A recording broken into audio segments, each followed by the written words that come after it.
ଆଜି ଶୁଣିବା ଉପନ୍ୟାସ ପରଜା। ଔପନ୍ୟାସିକ ଗୋପୀନାଥ ମହାନ୍ତି। ଭାଗ 4। ଦିନ ପରେ ଦିନ ଗଡ଼ିଯାଏ। ଗୋତି ପକ୍ଷରେ ସବୁଦିନ ସମାନ। ଆଜି ଯାହା କାଲି ବି ତାହା। କେବଳ ଖଟଣି ସାହୁକାର ନିକିତି ଧରି ବସି କାମ ଓଜନ କରିନିଏ। ଦିନେ ଡେରିଲେ ଆସିଲେ କଷି କରି ଗାଳି ଦିଏ, ଆଉ ଦିଏ ହାଡ଼ଭଙ୍ଗା ପରିଶ୍ରମ।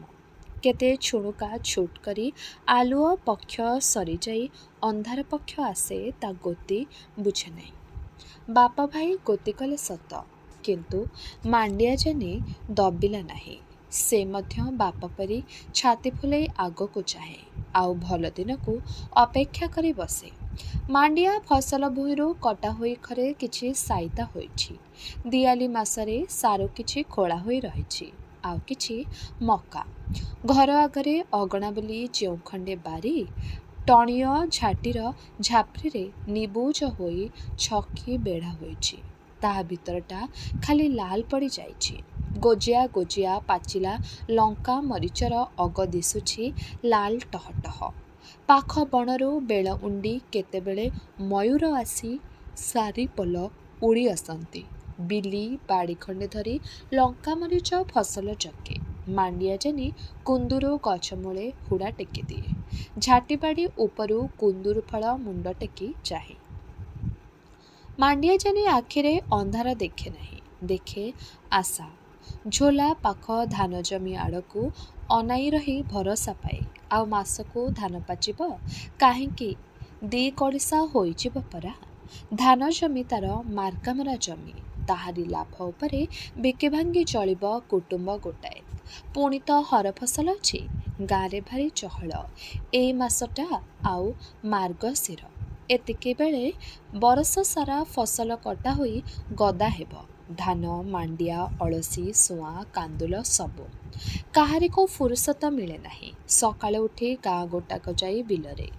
ଏତେ ବଡ଼ ଚାଞ୍ଚଲ୍ୟ ଭିତରେ ମାଣ୍ଡିଆ ଜାନି ସବୁ ଦୁଃଖ କଷ୍ଟ ଆପେ ଆପେ ଭୁଲିଯାଏ। ଖାଲି ସେଇ ଝୋଲା ପାଖ ଧାନକ୍ଷେତ ଉପରେ ତାର ଆଖି ଲାଖି ରହେ। ଆଉ ସେ ଭାବେ, ସବୁ ଯୁବକ ଯେପରି ଭାବନ୍ତି, ଖାଲି ଆଶାର କଥା, ସଫଳତାର କଥା, ଉନ୍ନତି କଥା।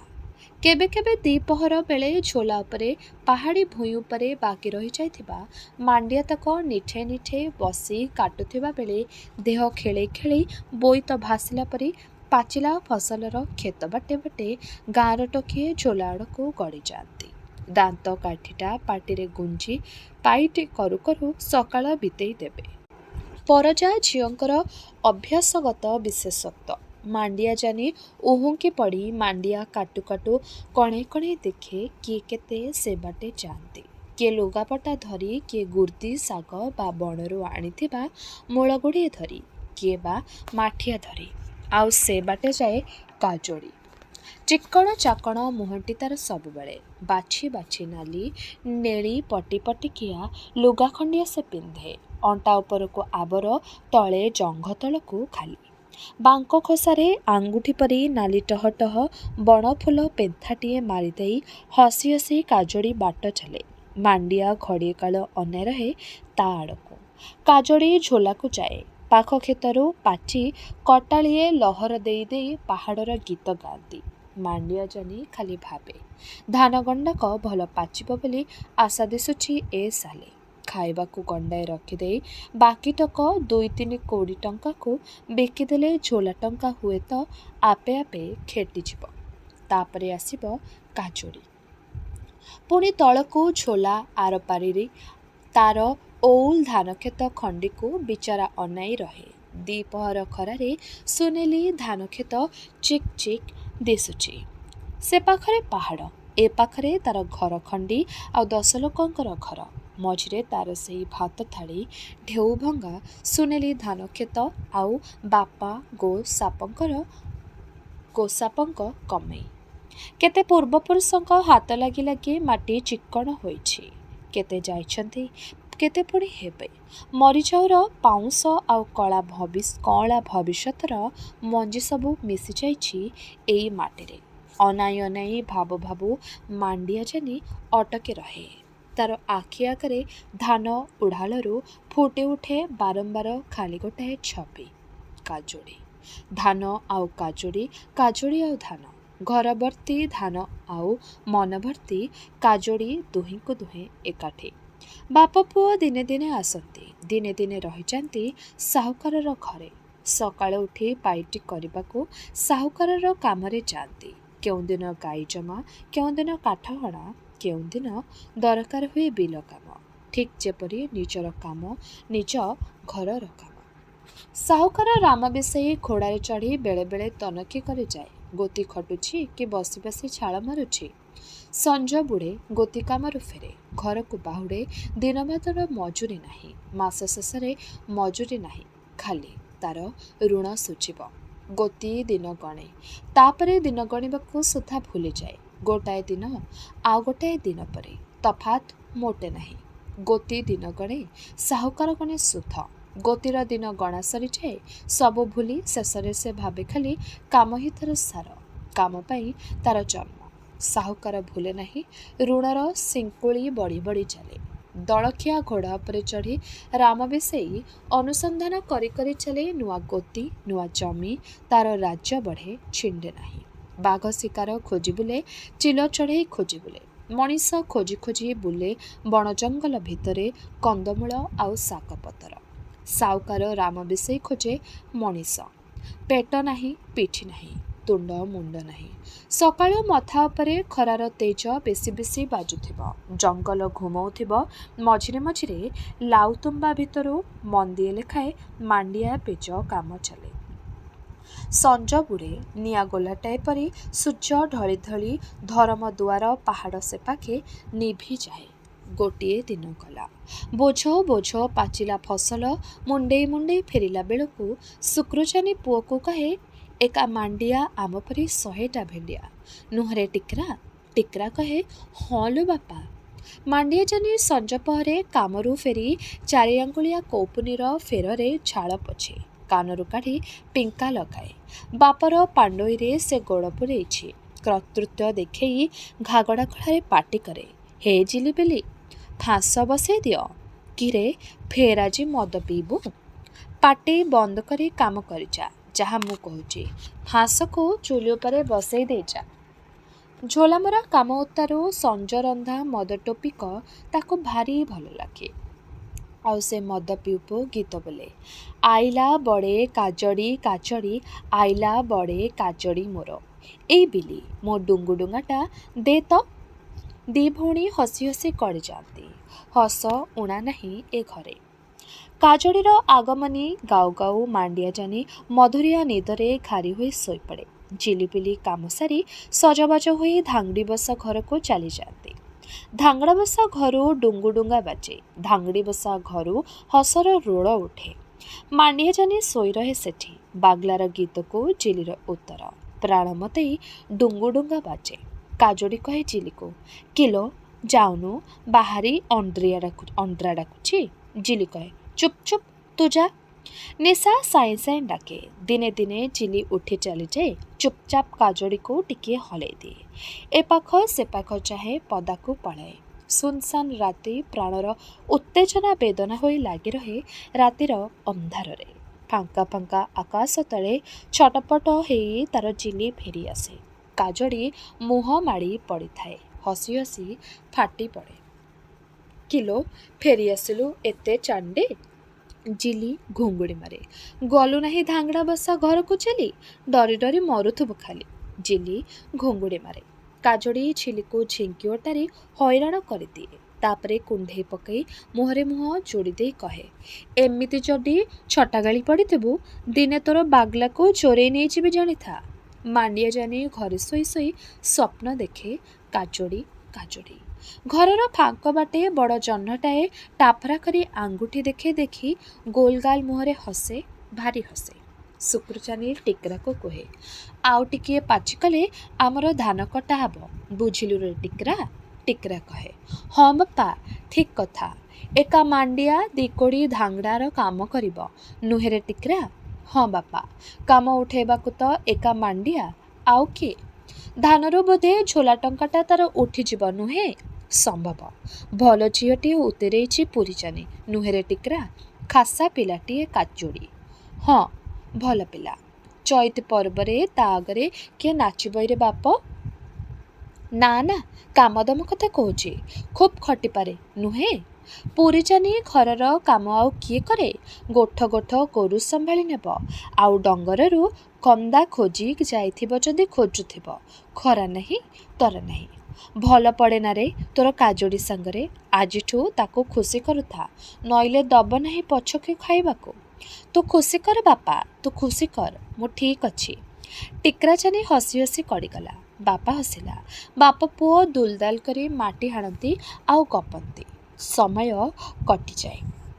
ତେଣେ ମାଣ୍ଡିଆଚାନି ନିଜ ହାତରେ ଚଉଦପା କାମରେ କାମ ଭୁସ୍ ଭୁସ୍। ସଞ୍ଜ ବୁଡ଼େ, ମଦ ରାନ୍ଧି ଖାଏ। ରାତିଯାକ ଗଡ଼େ, ଖଟଣି ବୋଧେ ନାହିଁ। ଦିନଯାକ ପଥର କଙ୍କର ସାଙ୍ଗେ କସରତ। ରାତିକୁ ମହୁଲ ମଦର ନିଶା।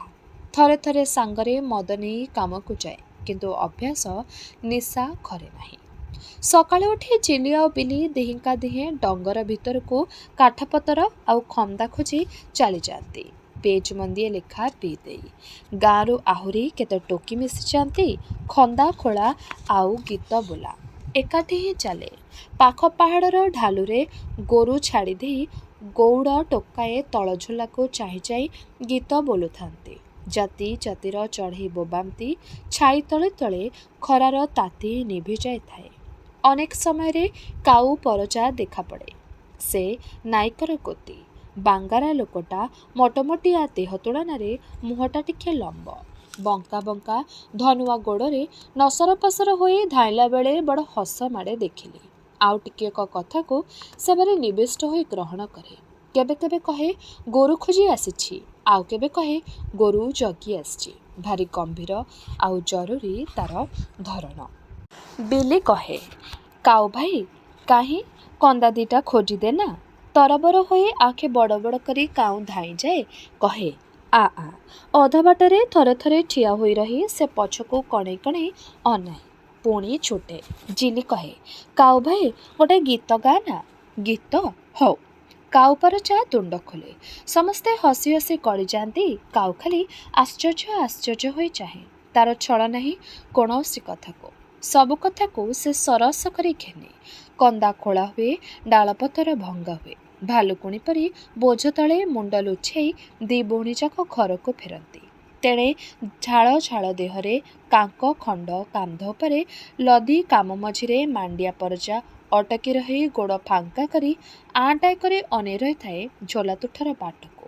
କିଛି ସମୟ ପରେ କଳ ମୋଡ଼ିଲା ପରି ଚେହିଁକି ଉଠି ତୁମ୍ବାରୁ ମଦ ଟୋପିଏ ପିଇଦିଏ, ଆଉ କାମ କରିଯାଏ। ଭୁସ୍ ଭାସ୍ ଘରକୁ ଫେରିଲେ ଜିଲି କହେ ମାଣ୍ଡିଆକୁ, ଭାରି ମଦ ପିଉଛୁ ତୁ ମାଣ୍ଡିଆ। କାହିଁକି? ପିଇବୁ କି ଟିକିଏ ତୁ? ମଦ ପିଇଲେ ନାଚ ମାଡ଼ିବ ମୋତେ। ତୁ ଡୁଙ୍ଗୁଡୁଙ୍ଗା ବଜେଇବୁ କି? ତୋର କାଜୋଡ଼ି ଭାରି ନାଚେରେ ମାଣ୍ଡିଆ ଭାଇ। ଜିଲି ପାଳି ଧରେ। ମାଣ୍ଡିଆ ଗମ୍ଭୀର ହୋଇଯାଏ। ଆରେ ପିଲାମାନ, ଆଉ ଦିଟା ମହୁଲ ହେଲେ ବେଶୀ କରି ଟିକେ ମଦ ରାନ୍ଧନ୍ତେ। କାଏସେ ଫେରୁଗୁଡ଼ା ଗାଁରେ ସମସ୍ତେ ରାନ୍ଧୁଛନ୍ତି ମଦ ଆଜିକାଲି। ବେଶୀ ମଦ ହେଲେ ମୂଲିଆଙ୍କୁ ଟୋପେ ଟୋପେ ମଦ ଦେଇ ଧାନଟା କଟେଇ ନିଅନ୍ତେ ଆମେ। ପଇସା ତ ପାଇବା ନାହିଁ, ମଦ ଟୋପେ ଦବା। ଡମ୍ ସାହିଆ ରାଜି ହୋଇଛନ୍ତି ମଦ ଖାଇ ଖଟିବାକୁ। ଗରିବ ଲୋକେ ପଇସା ପରିବର୍ତ୍ତେ ମଦ ଦେଇ କାମ କରାନ୍ତି। ଜିଲି ଆଉ ବିଲି ଭାରି କଉଁ ଦେଖେଇ ସତେ ପାହାଡ଼ ଓଲଟାଇ ପକେଇବେ। ଯେପରି ସେହିପରି କହନ୍ତି, ଆଚ୍ଛା ଦେଖିବା। ଆଉ ମହୁଲ ଆଣ, ମୁଁ ତମକୁ ହାଟରୁ ପାନି ଆଣି ଦେବି। ହଁ, ଆମର ଆଉ ଗୋଡ଼ ଅଛି କି ହାଟକୁ ଯିବାକୁ? ଶୁଣ ମାଣ୍ଡିଆ, ଏ ଲଙ୍କା ମରିଚତକ ଆମେ ଲଗେଇଛୁ। ଏଥର ଲଙ୍କା ମରିଚ ଆଉ ସିଝା କନ୍ଦା ନେଇ ହାଟକୁ ଯିବି। ଭଲ ଖଦି ଖଣ୍ଡେ କିଣିଦେବୁ ତ। କହିଥା, ନହେଲେ ଗୋଟେ ହେଲେ ପଇସା ତୋତେ ଦେବି ନାହିଁ। ହଉ ହଉ, ମହୁଲ ଆଣ। ମହୁଲ ଆଣିଲେ କିସ୍ ଦେବୁ? ମୁଢ଼ି ଖଜା ଦେବୁ? ଭାକ୍ ଭାକ୍। ମାଣ୍ଡିଆ ବିରକ୍ତ ହୁଏ। ଦୁଇ ଭଉଣୀଯାକ ମହୁମାଛି ପରି ତା ଦେହରେ ଲାଗିଯାଇ ତାକୁ ଖାଲି କାଜୁଡ଼ି କଥା କହନ୍ତି ଆଉ ଚିଡ଼ାନ୍ତି। ତୁ ଆଜି ଠିଆ ହୋଇ କିସ୍ ଦେଖିଥିଲୁ? ତୋର କାଜୁଡ଼ିଟା ହାଣ୍ଡିରେ ଖାଏ। ତୋର କାଜୁଡ଼ିଟା କିଛି ଭଲ ନୁହେଁ। ମାଣ୍ଡିଆଚାନି ଉପର ମୁହଁରେ ଛିଡ଼େ, ମନେ ମନେ ଖୁସି ପାଏ। ନିତି ଧାଙ୍ଗଡ଼ା ବସା ଘରକୁ ଯିବାକୁ ଭାବି ନିତି ମଦ ନିଶାରେ ଭୋଳ ହୋଇ ଘରେ ଶୋଇ ରହେ। ଆଉ କାଜୋଡ଼ିକୁ ସ୍ୱପ୍ନ ଦେଖେ। ତାର କାଜୋଡ଼ି, ତାର କଳା କଳା ଆଖି, ତାର ତୋଲୁ କାନେ ନୁଲି। ଦୁଇଟା ଉଞ୍ଚ ଉଞ୍ଚ ପାହାଡ଼, ସୁନ୍ଦର ପାହାଡ଼, ମଝିରେ ଗହୀର ଝୋଲା। ପାହାଡ଼ର ଛାଇ ଥଣ୍ଡା, ଝୋଲାର ପାଣିର କଳକଳରେ ନିଦ ଜମି ଆସେ। ମାଣ୍ଡିଆ ଜାନି ଶୋଇ ରହେ। ବାଗ୍ଲା ପରଜା ଗୀତ ଗାଏ। ଜିଲି ଅଧା ଅଧା ଲାଜରେ କାଜୋଡ଼ିକୁ କହେ ତୁଇ ଦେ ଉତ୍ତର। କାଜୋଡ଼ି ପରିଷ୍କାର କଣ୍ଠରେ ଜିଲିର ହୋଇ ବାଗ୍ଲାର ଗୀତର ଜବାବ ଦିଏ। ରହି ରହିକା ନୂଆ ପାଟି ଶୁଣି ବାଗ୍ଲାର ଡୁଙ୍ଗୁ ଡୁଙ୍ଗା ବେତାଳିଆ ହୋଇ ବାଜି ଉଠେ। ମାଣ୍ଡିଆ ଜାନି ଶୋଇ ଶୋଇ ସ୍ୱପ୍ନ ଦେଖେ। ସେ ପାହାଡ଼ ଉପରୁ ଗଡ଼ି ପଡ଼ୁଛି ଝୋଲାର ପାଣିକୁ। ପୁଣି ଗଡ଼ି ଗଡ଼ିକା ଆରପାଖ ପାହାଡ଼ର ଢାଲୁଏ ଢାଲୁଏ ଉଠିଯାଏ। ପୁଣି ଗଡ଼ି ପଡ଼େ ଏ ଝୋଲାକୁ। ପୁଣି ଏ ପାଖ ପାହାଡ଼ ଉପରେ ଗଡ଼ି ଗଡ଼ିକା ଉଠେ। ମାଣ୍ଡିଆ ଜାନି ମଦୁଆ ନିଦରେ ଗଡ଼ୁଥାଏ। ହୁଁ ହାଁ ଚଢ଼େଇ ବଣରୁ ଉଡ଼ି ଆସି ଘର ଛାତରେ ବସିଯାଏ ବୋବାଏ। ହୁଁ ହାଁ ହୁଁ ହାଁ ହୁଁ ହାଁ। ରାତି ବଢ଼େ। ମାଣ୍ଡିଆ ଜାନିର ଦେହରେ ତାକତ ଅଛି ବହୁତ, କିନ୍ତୁ ଭରସି କରି ସ୍ତ୍ରୀ ଲୋକକୁ କହିପାରେ ନାହିଁ ସେ କିଛି। ଖାଲି ତାକୁ ଲାଜ ମାଡ଼େ, ଆଉ କଥାଗୁଡ଼ାକ ଢୋକି ହୋଇଯାଏ ଗଳା ପାଖରୁ। ଖାଲି ଆଖିରେ ଆଖିରେ କଣେ କଣେ ପଛେ ପଛେ ତାର ଭଲ ପାଇବା। ମୁହାଁପୁହିଁ ପଡ଼ିଗଲେ ବାଁରେ ହୋଇ ସେ କାମରେ ମନ ଦିଏ ଯେପରିକି ନ ଜାଣେ ସେ କିଛି। ତାର ପେଟରେ ଭୋକ, ମୁହଁରେ ଲାଜ। ତାର କଥା ଭାବିଲେ କାଜୋଡ଼ିକୁ ଭାରି ଆମୋଦ ଲାଗେ। ତାକୁ ହସ ମାଡ଼େ। ରାତିରେ କଦବା କେବେ ଡୁଙ୍ଗୁଡୁଙ୍ଗା ଭୋଳରେ ଥରେ ଅଧେ କାଜୋଡ଼ି କାଜୋଡ଼ି ବୋଲି ସେ ଗୀତ ବୋଲିଛି। କାଜୋଡ଼ି ଚାଲିଗଲେ ବାଟେ ବାଟେ ମୁହଁ ବଢ଼େଇ ରହିଛି ଯେପରି କାଜୋଡ଼ିର ପରଶ ପବନରେ ରଖିଦେଇଗଲା କ'ଣ ଗୋଟାଏ ଅପୂର୍ବ ସୁବାସ। କିନ୍ତୁ ସାମ୍ନାସାମ୍ନି ହେଲେ ସେ ଭିନେ ମଣିଷ। ଗୁଣୁ ଗୁଣୁ କରି ଗୀତ ଗାଇ ଗାଇ ସେ ମାଣ୍ଡିଆ କାଟୁଥିବ। କାଜୋଡ଼ି ସେ ବାଟେ ଗଲେ ଗୀତ ବନ୍ଦ ହୋଇଯିବ। ଏପରି ଦେଖେଇ ହେବ ଯେପରିକି ସେ କାମରେ ଭାରି ଭୋଳ। କାଜୋଡ଼ି ଜାଣିଥିଲା ନ ଜାଣିଲା ପରି ଅନ୍ୟମନସ୍କ ହୋଇ କାଦଉଥିଲା ଏକୁଟିଆ। ତାପରେ ହସ ରୋକି ନ ପାରି ବୋଲି ପଡ଼ିଛି ଯେପରି। ନିରୋଳା ହସାହସିର ସବୁ ଆଶା, ସବୁ କବିତା ମାଟି କରି ମାଣ୍ଡିଆ ଛୁ। ଆଉ କେତେଥର ସେମିତି ସେଇ ବାଟେ ବାଟେ ପାଣି ଆଣି ଗଲାବେଳେ କାଜୋଡ଼ି ରହସ୍ୟ କଥା ପକେଇ ମାଣ୍ଡିଆ ଆଡ଼କୁ ଭୋକିଲା ଆଖିରେ ଚାହିଁ ରହିଛି। ମାଣ୍ଡିଆ ଧଳା ଧଳା ଦାନ୍ତ ଦିପାଟି ଦେଖେଇ ଦେଇ ହସି ପକେଇ କାମରେ ମନ ଦେଇଛି। କାଜୋଡ଼ି ଭାବି ବସିଲେ ହସେ। ସେ ସ୍ତ୍ରୀ, ପେଟର ଭୋକକୁ ପୁରୁଷଠୁ ସେ ବୁଝେ ବେଶୀ। ପୁଣି ଭାବି ବସିଲେ ମନରେ ଅଭିମାନ ହୁଏ। କାହିଁକି? ଏହା ହିଁ କ'ଣ ମାଣ୍ଡିଆ? ପାହାଡ଼ କନ୍ଦିରେ ଖୋଲଟି ଅଛି ତାର ଚିହ୍ନା ଜଣା। ଚାରିପାଖ ଘୋର ବନସ୍ତ। ଶାଗ ତୋଳି ଯାଇ ସେ ଖୋଲ ଭିତରେ କାଜୋଡ଼ି ଲୁଚି ବସେ। ତଳକୁ ଢାଲୁ ପଡ଼ିଥିବା ସହରର ଦୃଶ୍ୟ ଦେଖେ, ଆଉ ଲୁଚି ଲୁଚି ଦେଖେ ମୟୂର ନାଚ, ଆଉ ଭାବେ। ସାମ୍ନାର ବଡ଼ ଚଟାଣ ଉପରେ ଅଣ୍ଡିରା ମୟୂରଟିଏ ନୀତିକାଳ ଗାଧୁଆ ବେଳେ ଆସି ଡାକେ। 5-6ଟି ମାଇ ମୟୂର ଆସି ପହଞ୍ଚି ଯାଆନ୍ତି। ଅଣ୍ଡିରାଟି ପୁଚ୍ଛ ଥରେଇ ଥରେଇ ନାଚେ। ମାଇଗୁଡ଼ିକ ତାର ପଛେ ପଛେ ଗୋଡ଼େଇ ଥାଆନ୍ତି। ଲୁଚି ଲୁଚି କାଜୋଡ଼ି ମୟୂର ନାଚ ଦେଖେ। ମୟୂର ନାଚ ଦେଖୁ ଦେଖୁ କେତେ କଥା ତାର ମନରେ ଆସେ। ନିଛାଟିଆଟାରେ ସେ କେତେ ଲୋକଙ୍କୁ ସ୍ମରଣ କରିଯାଏ। ମାଣ୍ଡିଆ ଜାନି ତାକୁ ଭଲ ପାଏ ବୋଲି ସେ ଜାଣେ। ତାରି ପ୍ରତି ମାଣ୍ଡିଆର ଇଷ୍ଟ ଅଛି। ତାର ଛୋଟ ଦୁନିଆର ଅନେକ ଲୋକ ଧରି ନେଇଛନ୍ତି ସେ ଦିନେ ମାଣ୍ଡିଆ ଜାନିକୁ ବିଭା ହେବ। କିନ୍ତୁ ମାଣ୍ଡିଆଠାରୁ କ'ଣ ଯେପରି ସେ ଚାହିଁଛି। ନିର୍ଲଜ ହୋଇ କ'ଣ ଯେପରି ସେ ଖୋଜିଛି ମାଣ୍ଡିଆଠୁ, ଆଉ ପାଇନାହିଁ। ନ ପାଇ ମନ ଭିତରେ ତାର ଅଶାନ୍ତି ରହିଯାଇଛି। ମାଣ୍ଡିଆ କଥା ଭାବି ବସିଲେ ତାକୁ ଖୁସି ଲାଗେ। ତାକୁ ହସ ମାଡ଼େ, ପୁଣି ଉଦାସ ଆଉ ଫାଙ୍କା ମଧ୍ୟ ଲାଗେ। ଜଙ୍ଗଲର ଆଇନ ଭିତରେ ଲାଜ ନାହିଁ। ବଣ ମୟୂରର ଲାଜ କରେ ନାହିଁ। ବଣର ହରିଣ ଡେଇଁ ଡେଇଁ ଯାଏ, ଲାଜ ଆସେ ନାହିଁ। କିନ୍ତୁ ମାଣ୍ଡିଆ ଯେପରି ଲାଜ ସରମରେ ଜୁଡ଼ୁ ବୁଡ଼ୁ। ଏ ଖୋଲ ଭିତରେ ଏକୁଟିଆଟା ବସିଥିଲା ବେଳେ ମାଣ୍ଡିଆ ଜାନି ଥରେ ଦିଥର ଏଇ ବାଟେ ଯାଇଛି। ଠିଆ ହୋଇ ଆଁଟାଏ କରି କେତେ ସମୟ ସେ ଅନେଇ ରହିଛି। ନୀରବତା କଟେଇ ଘନିଷ୍ଠ ଭାବ ଆଣିବା ପାଇଁ କାଜୋଡ଼ି ଉପରେ ପଡ଼ି ଆରମ୍ଭ କରିଛି। କୁଆଡ଼େ ଯାଇଥିଲୁ କିରେ ଏତେବେଳେ? କାଠ କାଟି। ଆହା, କେତେ କାଠ କାଟୁଥିବୁ ରେ ଦିନମାନ। ଏଣିକି ଆ। ଆଖିରେ କାଜୋଡ଼ି ଅନେଇ ବସିଛି। ମାଣ୍ଡିଆ ଅକା ବକା ହୋଇ କିଛି ସମୟ ଚାହିଁ ରହି ନିଦ ଭାଙ୍ଗିଲା ପରି ପୁଣି ଚେଇଁ ଉଠି ଚାଲିଯାଏ। ଆହୁରି ସେଥର ସେଇ ନିଛାଟିଆ ଖୋଲ ଭିତରେ ବସି ରହିଥିଲା ବେଳେ କୁରାଡ଼ି ଖଣ୍ଡିଏ କାନ୍ଧରେ ପକାଇ ମାଣ୍ଡିଆ ଜଙ୍ଗଲ ଭିତରୁ ବାହାରି ପଡ଼ି ସେଠିକି ଆସିଥିଲା। କାଜୋଡ଼ି କହିଲା, ଚାଲ ମୋତେ ନେଇ ଚାଲ। ମାଣ୍ଡିଆ କହିଲା, ଆ ର ମୁଁ ଉଠି ପାରୁନାହିଁ, ମୋ ଗୋଡ଼ରେ କ'ଣ ରକା ପଶିଛି? କାଜୋଡ଼ି କହିଲା। ମାଣ୍ଡିଆ ଚୁପଚାପ ଠିଆ ହେଲା। ବିରକ୍ତ ହୋଇ କାଜୋଡ଼ି ଉଠି ପଡ଼ି ଗଦଗଦ କରି ଚାଲିଲା ଆଗେ ଆଗେ। ସତକୁ ସତ କଣ୍ଟାଟିଏ ମାଡ଼ି ଦେହ ଝାଙ୍କି ଦେଇ ଲଥ୍ କରି ବସି ପଡ଼ିଲା। ତାର ଗଭାର ଫୁଲ ପେନ୍ଥାଟାଏ ଝଡ଼ି ପଡ଼ିଲା। ମାଣ୍ଡିଆ ତା ପାଇଁ ଫୁଲ ପେନ୍ଥାଏ ତୋଳି ଆଣି ଅତି ସରଧାରେ ତା ଗଭାରେ ଖୋସି ଦେଇଥିଲା। ତାପରେ ନିଜ କାର୍ଯ୍ୟରେ ନିଜେ ଅପ୍ରସ୍ତୁତ ହୋଇଯାଇ ଦୂରକୁ ଘୁଞ୍ଚି ଯାଇ ଠିଆ ହେଲା। କାଜୋଡ଼ି ଉଠି ଆସିଲା ପର୍ଯ୍ୟନ୍ତ। ଅଥଚ ସେ ବୁଝେ ମାଣ୍ଡିଆ ଜାନି କେତେ ଗଭୀରରୁ ତାକୁ ଭଲ ପାଏ। କ'ଣ କରିବ ସେ ତା ପାଇଁ? ଏହି ରହି ରହିକା ଭଲ ପାଇବାରେ ଅନେକ କଥା ତାର ଅପୂର୍ଣ୍ଣ ରହିଥାଏ। ବଢ଼ିଆଳି ଦେହଟା ତାର ଫାଟି ଫୁଟି ପଡ଼େ। ସତେକି ମୟୂର ନାଚ ଦେଖୁ ଦେଖୁ କେତେ କଥା ତାର ମନେ ପଡ଼େ। ଅଧରାତିରେ ଧାଙ୍ଗଡ଼ି ବସା ଘରୁ ଜିଲି ପଛେ ପଛେ ଛପି ଛପି କେତେଥର ସେ ବାହାରିଛି। ଦେଖିଛି ବାଗ୍ଲା ବାହାରି ଆସିଛି। ତାରି ଛାତିରେ ମୁଣ୍ଡ ନୁଆଁଇ ଦେଇ ଜିଲି ଢଳି ପଡ଼ୁଛି। ତାର ଆପଣାର ରକ୍ତ ତତଲା ପାଣି ପରି ଫୁଟି ଉଠୁଛି। ରାତିରେ କିଏ ଯେପରି ମୁଗୁରରେ ପାହାର ମାରିଛି ଦୁଲ୍ ଦୁଲ୍ ଦୁଲ୍ ଦୁଲ୍। ଦି ହାତରେ ମୁହଁ ଲୁଚେଇ ସେ ପୁଣି ଧାଙ୍ଗଡ଼ି ବସା ଘରକୁ ଫେରି ଆସିଛି। ବାଗ୍ଲା ଆସିଛି, ମାଣ୍ଡିଆ ଆସିନାହିଁ। ମାଣ୍ଡିଆ ଆସିନାହିଁ, ଡୁଙ୍ଗୁ ଡୁଙ୍ଗା ବାଜି ବାଜି ଥକିଛି। ଜହ୍ନ ନିଶାରେ ସାରା ସଂସାର ଢୁଳୁ ଢୁଳୁ ହୋଇଛି। ଜିଲି ଉଠି ଯାଇଛି, ମାଣ୍ଡିଆ ଜାନି ଆସିନାହିଁ। ନିଛାଟିଆ ଖୋଲରେ ବସି ବସି କାଜୋଡ଼ି ତଉଲି ତଉଲି ଦେଖେ। ମାଣ୍ଡିଆ, ବାଗ୍ଲା ଓ ଗାଁର ଆଉ ଆଉ ଧାଙ୍ଗଡ଼ା ଓ ମୟୂର ନାଚ ଦେଖେ। ଜୀବନଟା ଅଧବାଟରେ ରୋକି ହୋଇ ରହିବାକୁ ଚାହେଁ ନାହିଁ। ଚାହେଁ ପୋଡ଼ି ଭସ୍ମ ହୋଇଯିବାକୁ। ମାଣ୍ଡିଆ ଆସେ ନାହିଁ, ଅଧବାଟରେ ପଛେଇ ପଛେଇ ଚାହେଁ। ତେବେ ଏହିଠାରେ ଶେଷ ହେଲା ଔପନ୍ୟାସିକ ଗୋପୀନାଥ ମହାନ୍ତିଙ୍କର ଉପନ୍ୟାସ ପରଜାର ଏହି ଭାଗଟି। ଆଗାମୀ ଅଧ୍ୟାୟରେ ଏହି ଉପନ୍ୟାସଟିର ବାକି ଅଂଶଗୁଡ଼ିକୁ ଆମେ ଶୁଣିବା। ରହିଲି, ନମସ୍କାର।